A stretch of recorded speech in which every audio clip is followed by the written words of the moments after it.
Good evening, and welcome to this candidate forum for California Senate District 15.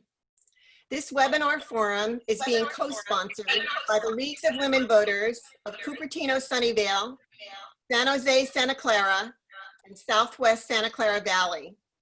The League of Women Voters is a national organization that is nonpartisan and does not endorse or oppose any political party or candidate.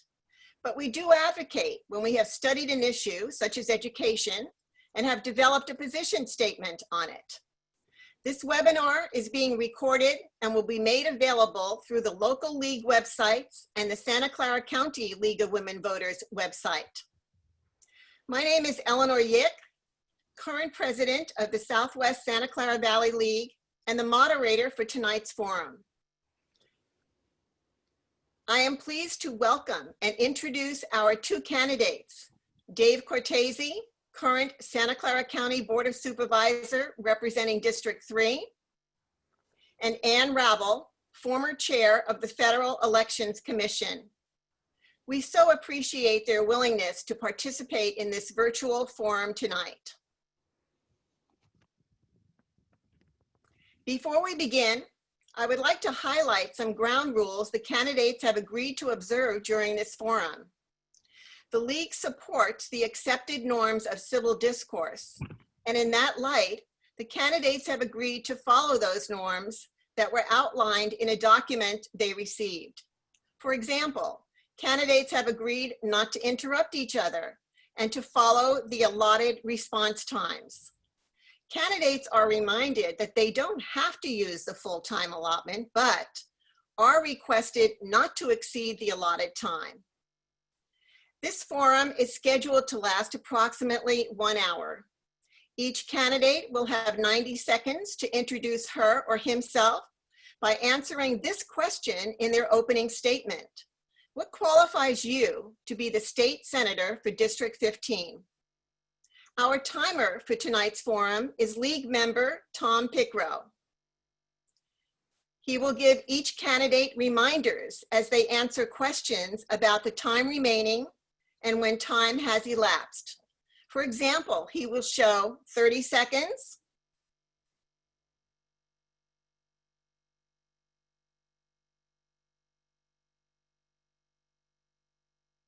15 seconds, and then stop. Candidates have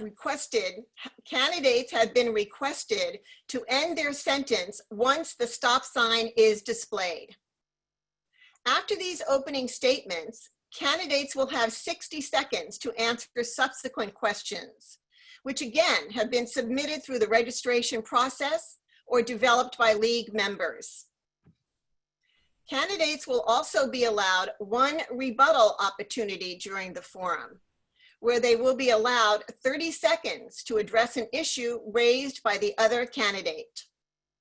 The moderator will announce and enforce the time limits for each question. And lastly, the forum will close with the candidates answering this question. What question do you wish you had been asked tonight, and why? Candidates will have 90 seconds to respond. And now, let's officially begin. The order of the candidates was determined by a drawing prior to the forum. We will begin with each candidate's opening statement, again responding to this question: what qualifies you to be the state senator for District 15? You will have 90 seconds to respond. And we will begin with candidate Dave Cortese. Well, thank you very much, and thank you for the opportunity to be here. And it looks like a great turnout, which is wonderful. To answer the question, I feel like I'm qualified to represent this district in the state Senate because I've been involved with this district all my life. I grew up here first in an agricultural background. I grew up to be a banker and a businessman, and at the age of 45 years old, after serving 8 years on the East Side High School District Board of Trustees and learning certainly the relationship between the state of California and our large school districts, I went on to the San Jose City Council, won an election there, and served on the City Council for 8 years, including 2 years as Vice Mayor. So certainly I had a huge opportunity there to work on land use issues, housing production issues, municipal issues, a lot of the same issues, of course, that are very much ripe for action and for leadership at the state level. In 2008, I was elected to the Santa Clara County Board of Supervisors. I have served there now for almost 3 terms. I'm past the 11.5-year mark. We're limited to 3 4-year terms total. And there, it's been a tremendously rewarding experience. Again, working on issues like homelessness, passing the Measure A bond back in 2016, working on climate issues, making the county 100% renewable, working on public safety issues, working on safety net issues, and of course now working on the pandemic and trying to keep people safe while we try to reopen our economy. So I think I'm very qualified and I'm very excited to get to Sacramento and represent all of you. Thank you. Thank you. And now we will hear from our second candidate, Ann Ravel. Thank you very much. I appreciate the league hosting this debate. I have not been in public office, but I think at this time in our history, it is a really good thing.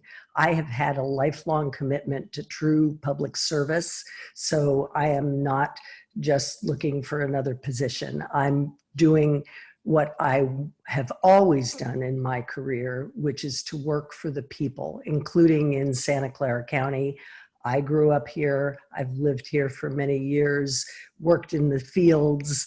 I understand what is happening in terms of our economic situation. And I, as Santa Clara County Council, I not only wrote legislation, but I started programs to actually help consumers and help the people and help children who were being poisoned by lead paint.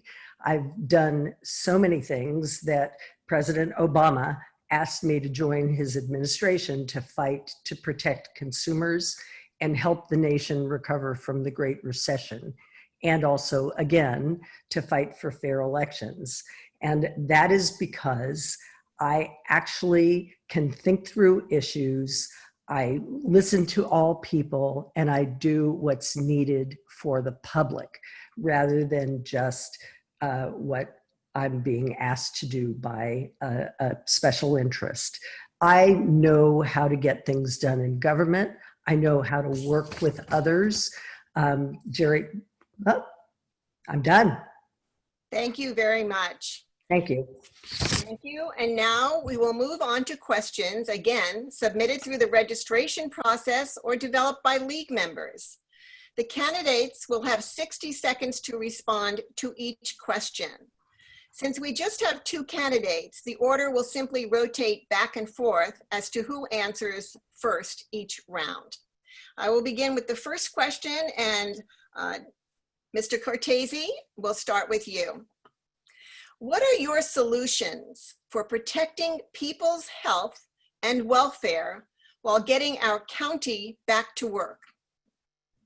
Well, first of all, this has all been uncharted territory. It's been a tremendous experience and frankly, an honor and a privilege to be in a position to actually do something about exactly what you're asking about, how to keep people healthy, how to keep the economy going, how to reopen it as much as possible without making people sick or worse. And I think that Dr. Sarah Cody's current scheme, her current program is a good one, which is based on floor area ratios and square footage.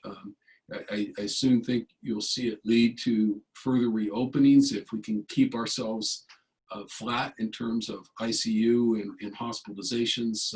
Obviously, the mortality rate has been up and down, and some of the indicators are still worrisome, but we've done a good job in this county relative to other places in the country, even other places in the state. And I think it's in large part because we have a public health office and an executive team that is doing the right thing and checking in with the Board of Supervisors all the time.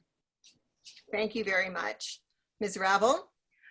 Thank you. Yes, this is obviously the biggest question that we face today. And what is very clear to me is that the health issues are primarily arising in the low-income areas with people who have to have face-to-face work, because you don't see that in the rest of the community as much as you see the large number of deaths and illness in the east side of San Jose, for example, where a high percentage of Latinos have died from COVID. And it's clear that we need more clinics. We need to have fairer healthcare, easier, better access to healthcare. We have to make sure that there is absolute rights for care to low-income people, even if they are immigrants and not citizens. And that is one way. Once we get people healthy, we can get people back to work. I believe we need to have better educational opportunities so people can get new jobs. Thank you very much. And our second question will begin with you, candidate Ravel. How will you address California's budget challenges as a result of the COVID-19 disruptions? Right. Well, as we know, we have a really huge challenge with the budget, and all the rainy day money has been spent. And unfortunately, the state legislature does not believe in oversight. And that is something that I would do. I think government accountability is really important. We have to look at all of the things that we now are doing in our state and within the state government to determine whether they are still valid, whether they should still be funded, and only if they're absolutely at the top of the necessity, which is, we know, going to be healthcare and homelessness and job production and helping people stay in their homes. So unless what we are doing and I was in the state government, and I know that there's not sufficient auditing or looking to make sure that the money is being spent the way we need it now. Thank you. Candidate Cortese. Yeah, the state's facing a $54 billion deficit after only 6 months of this pandemic, and where that's going to go next, we don't know, but it's not good. That's twice the largest deficit I can recall going back to the last recession. So it is almost insurmountable as it is right now. One of the most important things to do, though, is to make sure that we separate capital investment and capital accounts and the ability to do public works projects, which are traditionally called one-time money, and our city, that money's in capital accounts, whether it's for paving highways or bridges or transit projects or whatever, and make sure we're getting that money out to create jobs and to keep people working as much as we possibly can. I'm the only candidate in the race that supports Prop 15, which is an opportunity to change the commercial tax structure in a way that will benefit schools and local governments. And our local governments and our schools absolutely need this to make the adjustment during COVID, but also because of the starvation that's going to be happening from the state coffers. Thank you very much. Our next question, again, will begin with candidate Cortese. What would you do to expedite our state's response to climate change? Well, we need to do everything that we possibly can to reverse climate change. First and foremost, just to move completely away from fossil fuels as rapidly as we can. We can't forget during this pandemic that the climate crisis is an equally urgent crisis. We just moved to make telecommuting as mandatory as we can at the county level, which may be as much as 40% of the workforce. We should be doing that at the state level. We should be doing whatever we can to promote telecommuting in the private sector through whatever we can in terms of state government mandates. I will say that, you know, it is something people thought couldn't be done until this pandemic hit, and we started to see how rapidly we could adjust, how much we could keep tailpipe emissions off the road, and we're doing that now. We need REACH codes, which will change how buildings are built in terms of producing carbon. We need to move toward electrification and electric infrastructure in terms of our automobiles as well. Thank you. Candidate Ravel? Yes, thank you. I think what we need to do is have as a priority investment in green jobs.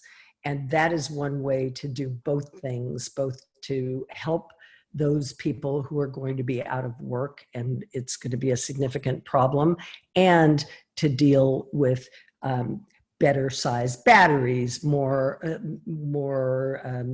going to green energy as opposed to fossil fuels, and all of the things that we can do, planting trees, all the things we can do to make a difference and accelerate when we get the carbon numbers down.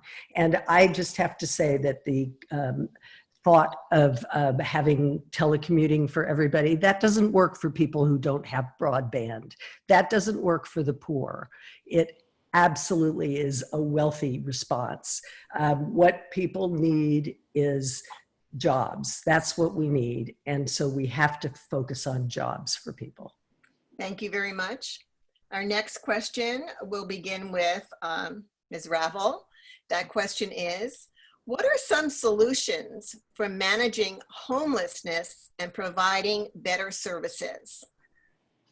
Yes. Well, I would say that it's shocking the way that the county has been dealing with homelessness, because what they do is do not provide mental health care, inpatient mental health care, which is necessary to make people stabilized so they can then become productive members, hopefully, of the community. So that is one really important thing that we need to do.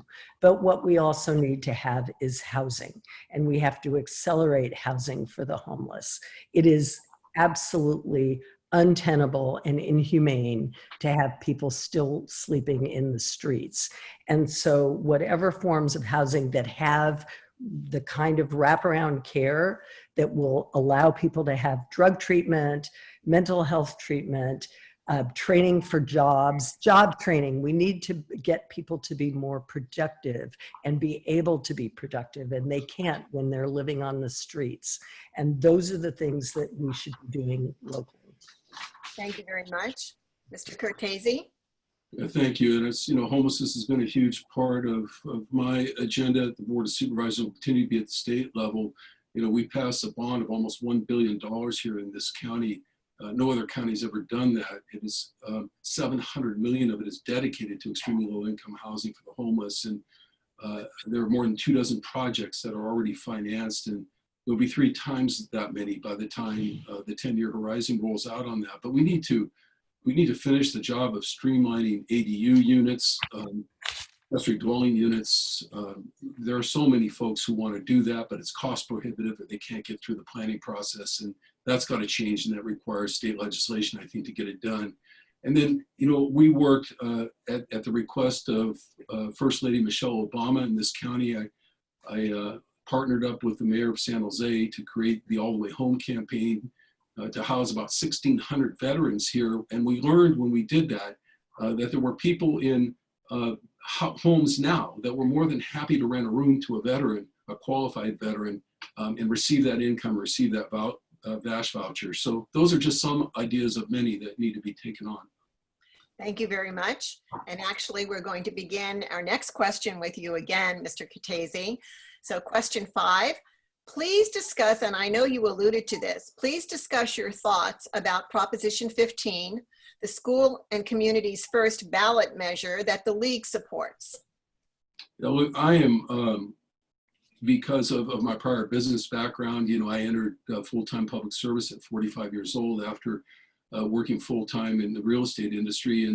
And I still have commercial properties in my own portfolio. But when you're an elected official, I think you need to do what's right for the overall community. I represent some of the poorest school districts in Santa Clara County, and I will as a state senator. Those school districts don't have funding equalization. Basic aid districts are struggling. They may struggle more in the future with the deficit the way it is. I thought this was a time, despite the fact that I had opposed split roll in prior campaigns during prior election cycles, that I needed to get behind this because I don't think that if you really look at it fairly, that corporate interests deserve the kind of protection that we really wanted for fixed income older adults under Prop 13 so they wouldn't lose their homes. This does nothing to that. This exempts homes, this exempts small businesses, and it'll bring revenue in from the large corporations. Thank you very much. Ms. Ravel? Well, this is an example of where you have to read the bill and read all the facts. I also opposed Prop 13 when it started, and I do believe strongly we have to fix the unfairness in our tax system, and I will support that, and I have ideas for it. But Prop 15 is not the answer at the moment, and the reason it is, it's $3 million for a small business. That's the threshold. $3 million is very low. A lot of small businesses are going to go out of business, and they're the ones who are employing people. That's the biggest employer in the state. And so to have that happen, I think is scandalous. And frankly, the Assessors Association throughout the state has analyzed it's going to cost $2 billion in the first 3 years to be able to implement this system. And that doesn't include all the lawyers for the assessment appeals and the like. So the amount of money is not going to be what is being promised. Thank you. And now we'll move on to our next question, and we'll begin with you, candidate Ravel. What are your plans to improve and maintain the quality of education within our state's available resources? I believe that the way to improve the education is to change the funding system. I'm really sorry, this is annoying me. I'm real sorry. So the funding system is unequal.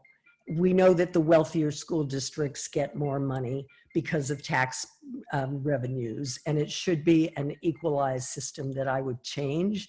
And furthermore, I mean, I think that schools can't, because of their zip code, be substandard. It's just not right. And I believe that the money that is being paid into schools now to pay for their retirement, teacher retirement, should actually be a separate line item in the budget, should not come out of students' costs. It should not. It shouldn't come out of teachers' pay.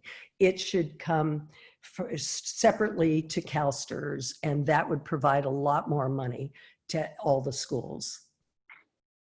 Thank you. And candidate Cortese? Yeah, thank you very much. It's a great question. We already talked about funding. I mentioned equalization, and and I mentioned basic aid districts and the need for funding. But let's talk about the question in terms of quality of education. I think that's a little different topic. It's not just about throwing money at it. For decades now, the legislature has been promising to open up the ed code, to reform the ed code, to bring it into the last century and now the new millennium, and it just hasn't happened. That's real work that has to be done. There's no magic wand, and I'd love to be on the education committee. I'd love to be in a position to open up the ed code, put committee consultants to work, bring in the voice of the community, our teachers, our administrators, our other school employees, and this whole issue of the charter system and the traditional public school system being at odds is wrong, because one should be informing the other in terms of the best restructuring, the best quality education for our kids. If we can't do that, something's wrong with us. And it's been a hallmark of my career to bring people together. So I'm looking forward to working on it. Thank you very much. And you'll be our first person to respond to the next question. What is your position on improving public transportation in Silicon Valley? Please give some specific examples, including your thoughts on the Santa Clara County measure RR on the ballot. Candidate Cortese? Yes, Santa Clara County's got the opportunity in the long term to really be the hub of all transportation in the Bay Area. What is now the Diridon Station, as we know it, will eventually have every modality you could think of, BART, light rail, bus service, rapid bus service. It should be bicycle and pedestrian friendly. There's really nothing other than a ferry that won't be coming in and out of there ultimately, but it's going to be a tough a tough go of it over the next couple of years. That same deficit that we're talking about that's impacting counties and impacting the state is really killing transit operators right now. And what we need to do is to make sure that the transit dependent, those who absolutely have to have transit to get where they're going, can do that. And we continue to support the system, whether it's a disabled, those of lower income, and those of other needs. In this county, going back to the inception of the transit district decades ago, always had a philosophy of making sure that it was available to those who need it most. Thank you very much. Oh, Ravel. yes, I think that one of the big problems we have in Santa Clara County and in the entire Bay Area is that there is lack of connectivity between the various modalities of transportation. And we know that VTA is one of the worst transit systems in the country, has a lot of money that they haven't spent on projects that came through bond measures. And so we need to, in my view, have one transit agency for the entire Bay Area. It'll cost less in all the administrative costs. And then in your question about RR, I support it strongly. I think it's really important. As long as we have a bus system and a light rail system that actually works for people and that works so that we can connect the way it should be, seamless, so it doesn't take people who live in the east side who have to get to work in downtown an hour to get there. So it's really important for us to fix the system. Thank you very much. Our next question will begin with you again, Ms. Ravel. And actually, I'm going to change the time on this because it's such an important question and it's such a complex question. And I'll give you 90 seconds each to respond. So the question is, what is your position about expanding housing options in our area, such as zoning, affordable housing, high density options, such as conversions of single family homes into multifamily units, the role of local housing policies, etc. And we'll begin with you, candidate Ravel. Well, obviously housing is really important in this area, and in particular, affordable housing is important. And unfortunately, a lot of the bills that others support, but I have not emphasized affordable housing. And that's what we really, really need. So I am really a strong believer in that. I believe in a great deal of housing by transit hubs and by transit. There's no question that we can have much more density near transit. My concern is, I think that while we also need to make sure that zoning rules and the like are not making it difficult to build housing, I do believe strongly that every community has its own way of having housing, and that you cannot put a large apartment building in the middle of Monte Sereno, for example. So I believe that we really need to think through both what the communities are like, what is appropriate for those communities, and get it done. And I think that if we had large lots, I agreed with that bill that was proposing that you could have duplexes. There is no question that ADUs are really, really good. And if we could get them built with modular housing, that would be one way to get more housing in this area. Thank you very much. Candidate Cortese.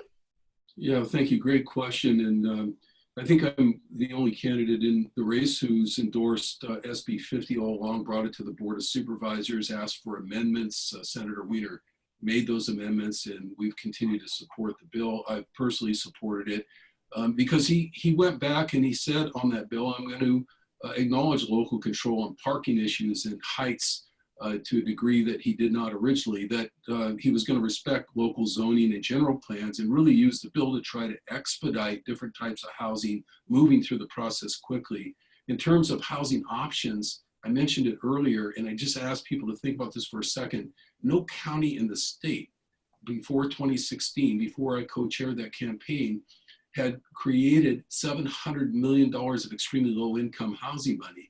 And when I talk about more than 24 projects being built, a lot of those projects have the answer to your question built right into them. They will have 2 floors of extremely low income rentals. Then they will have a very low income floor or 2. And then they will have a floor or 2 of low income or moderate income. They're creating community. It's not discriminating against people by income. It is inclusive in terms of income. We need to streamline the CEQA bottleneck that is holding up getting these projects through. And I think we need to use incentives. The local governments don't like to be beat up. They don't want to be, and we don't need to do that. One of the things I've worked on at the regional level is holding out transportation dollars as a reward for doing the right thing if you're in one of these medium or small cities. Thank you very much. Our next question: what can citizens do to help promote a restructuring of local police departments? And we'll begin with you, candidate Cortese.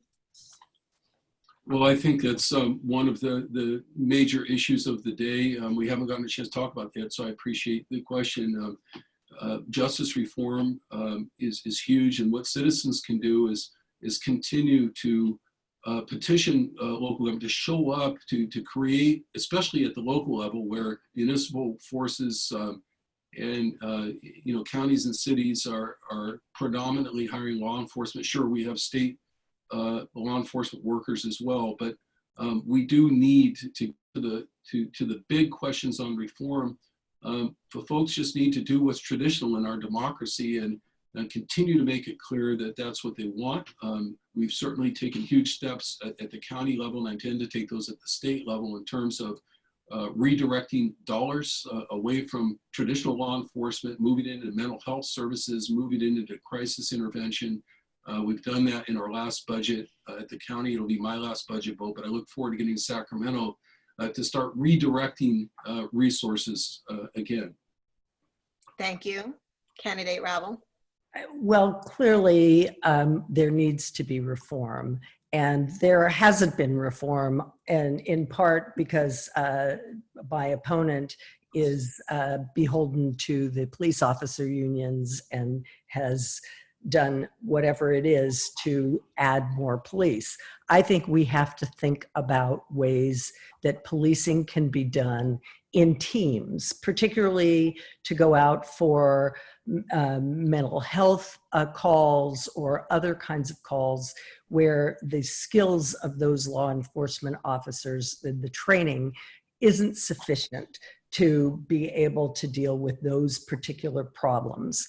But also we need to have much greater oversight, and we have to have more transparency, and the public should request it.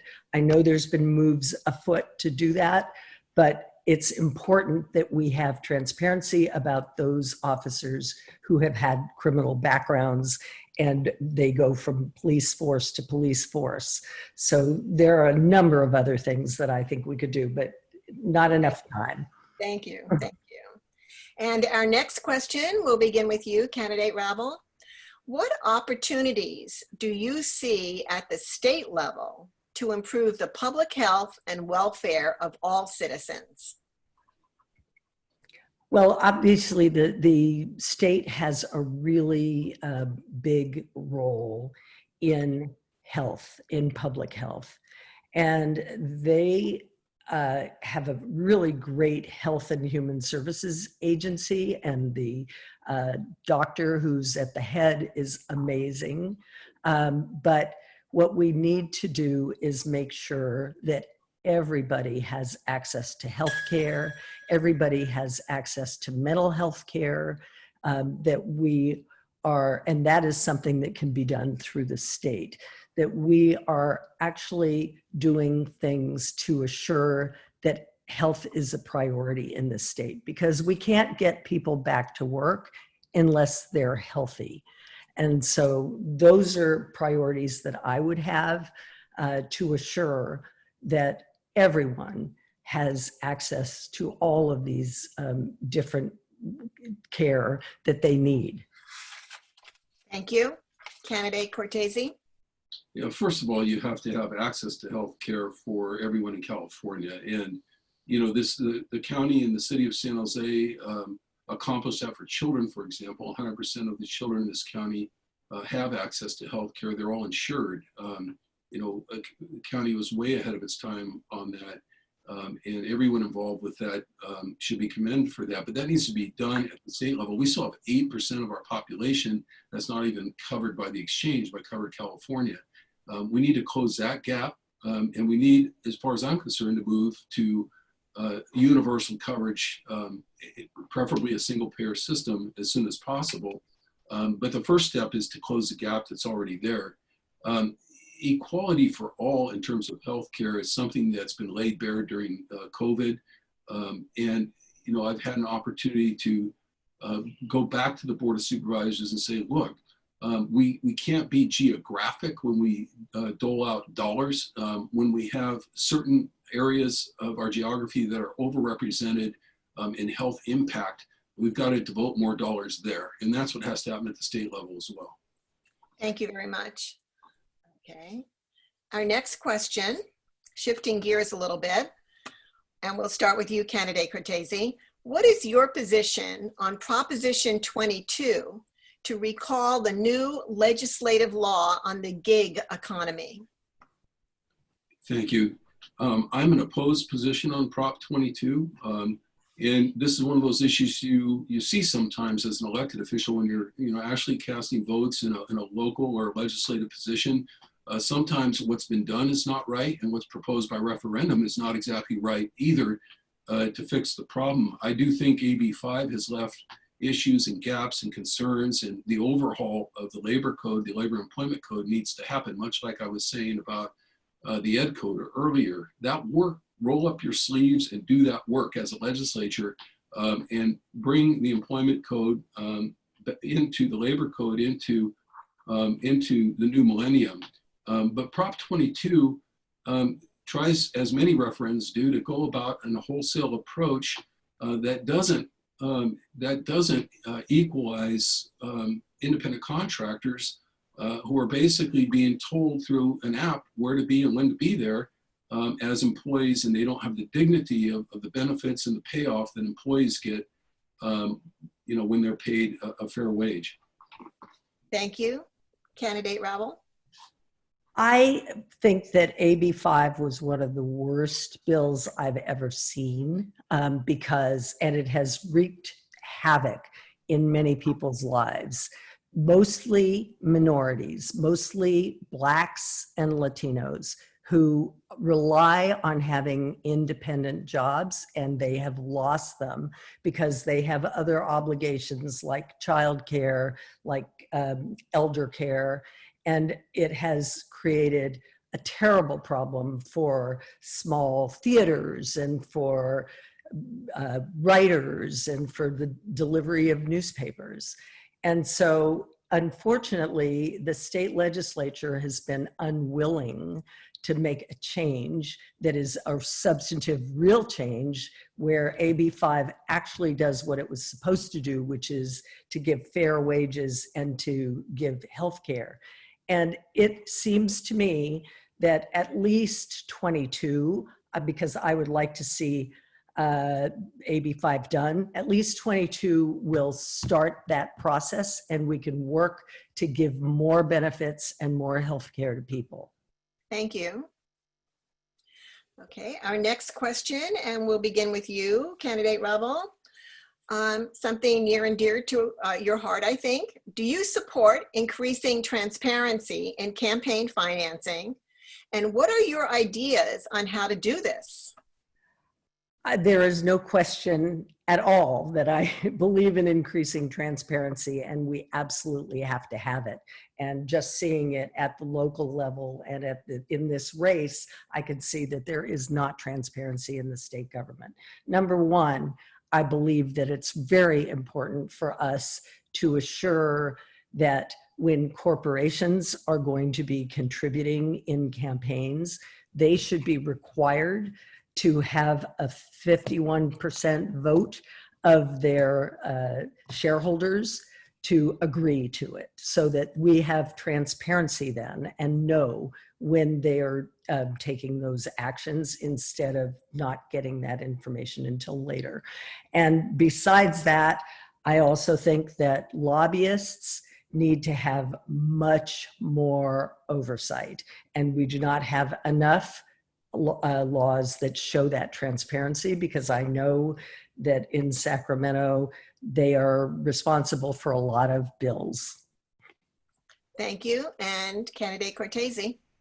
I mean, at some point, what I'd really like to see is public financing. You know, that's what I advocated for when I was on the San Jose City Council, along with then Mayor Ron Gonzalez, and we didn't have a majority to push that through. But, you know, we were able to push through there. And at the County Board of Supervisors, I led on creating a sunshine ordinance in both places, creating as much transparency as we possibly could in a system, an overall system that really benefits independent expenditures and a lack of transparency when, you know, large groups that have fancy names for themselves will, and some of them presumably will be supporting both candidates in this race. Some of those PACs already have supported both candidates in this race.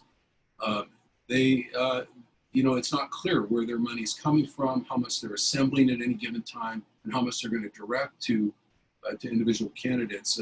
That all needs to be cleaned up. I've endorsed and backed every clean money piece of legislation that I've been asked to support over the last several years, and I'll continue to do that in the state Senate.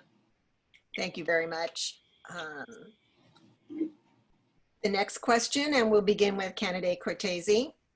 What will you do to make workers' comp work for injured workers since the reform of 2012?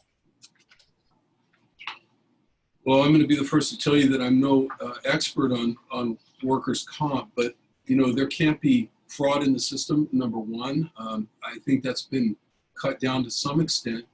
And the other issue, which is really the flip side of the issue, is in educating and enforcing on the rules about how soon and how quickly folks are pointed in the direction of a comp claim when they have an injury, so that there's not fraud on that side of it as well. And employers turning their eyes away from an obvious comp situation and not giving that employee the opportunity, not only the opportunity, but the clear direction to get the help that they need and that they seek right away. So it's been a broken system for a long time, and I'll be happy to work on it as a state senator. Thank you. Candidate Ravel. Well, first off, while there is some fraud in the workers' comp system, the real problems with the workers' comp system is that they do not do enough to compensate people who have injuries.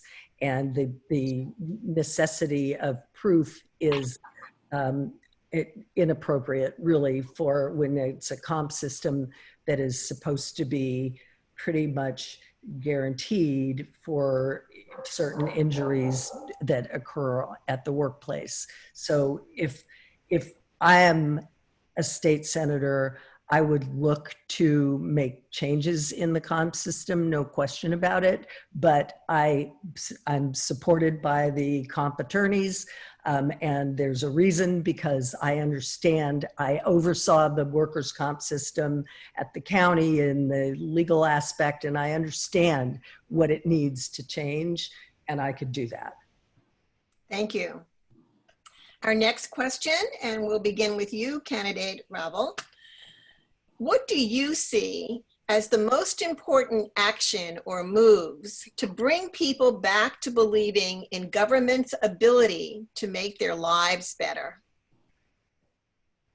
It is very clear that partly because of the campaign finance system, partly because we know that a lot of people are beholden to special interests, whether they be unions or corporations, people do not have trust in government. They do not trust what government is doing.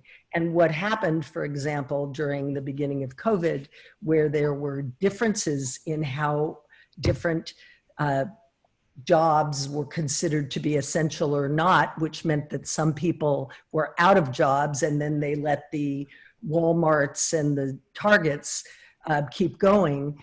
That lessens trust in government. And we need to make sure that we are truthful, straightforward, empathetic, and that we actually work for the benefit of people and not for the benefit of our interests. Thank you. Candidate Cortese? Yeah, it's a great question. You know, I've spent these years in local government, you know, building trust by working with people, by showing up almost every evening somewhere at PTA meetings, at neighborhood association meetings, with ethnic organizations, with different faith groups, you know, with fasting during Ramadan, you know, after 9/11 and after the Iraqi war started, to develop solidarity with people. And trust is so important, not just for the overall government, the institution of government, but for the elected officials themselves to have that bond with each other so that they're respected, so they can bring people together, but more than anything with the constituents in the district, so that they have faith. So when, you know, when a street light is out and they know they can make a call and get it fixed, that's trust in government. When they don't have information on whether schools are opening during COVID and they can call my office and get an answer right away, that's trust in government. It's those little things. There's no magic to it. It's not going to come from Washington, especially not from this president. It's going to come from work in the district. Thank you. And this question, changing gears again, perhaps a little bit less complex, but starting with you, candidate Cortese, if elected, what is the first thing you will do? Well, the first thing I think we need to do is, that I need to do is really get a complete and full assessment on the budget situation. Try to get with the governor as soon as possible, coming from a county that was once the hot spot for COVID, the first spot for the pandemic to hit hard in the entire country. And, you know, to sit down with him and try to get a uniform approach throughout the state to the pandemic by sharing. He doesn't have time to look at every best practice in every county, but I've been in a county where there's been best practices. Same with our wildfire situation. I had, you know, 250,000 acres burned in the Mount Hamilton Range here right behind my house. Firsthand experience in dealing with response and building a wildfire unified plan for the whole state, I think is critical. And I think those two issues need to be first on the list. Thank you. Candidate Ravel? Well, I've already talked to the governor's office about a number of the issues that we're facing when I have questions about them. So I think what I would do when I am elected would be to go and connect with my colleagues and try to find ways that we could work together to make a difference for the state, instead of what happened at the end of the last legislative session when there was a lot of vitriol and unhappiness over various issues, and to try to get people to understand how to make decisions based on facts, based on data, and based on talking to people who are affected, whether it be people in business or our community. And that's what I would do. I would make sure that I hear from everybody about what they care about and how they want things to change. Thank you very much. Candidates, we are now coming close to the end of our forum tonight. This will be your last question and your closing statement. What question do you wish you had been asked tonight, and why? You will have 90 seconds to respond. And since we heard from candidate Cortese first in the opening statement, we'll begin with candidate Ravel for our closing statement. So would you begin?